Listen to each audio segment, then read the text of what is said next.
ഖുർആൻ ഓതിക്കോ, നരകത്തിൽ മോചനം കിട്ടാൻ, അതാ ഖബറിൽ സന്തോഷത്തോടെ കിടക്കാൻ ഖുർആൻ ഓതണേ യുവാക്കളെ. എല്ലാ പേപ്പറും നമ്മൾ വായിക്കുന്നുണ്ട്, ഒരുപാട് വാട്സപ്പ് നോക്കുന്നുണ്ട്. ഇന്ന് നേരം വെളുത്തിട്ട് ഖുർആൻ ഓതിയിട്ടുണ്ടോ?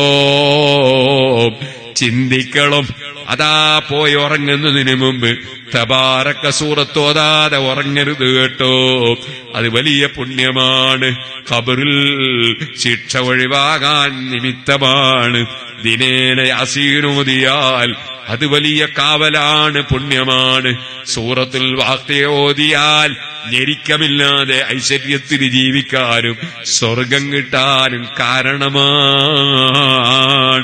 അതേ വിർദുൽ ലത്തീഫ് ചൊല്ലിയാൽ എല്ലാ ഖൈറും ലഭിക്കാനുള്ള ദിക്റുകൾ അതിലുണ്ട്.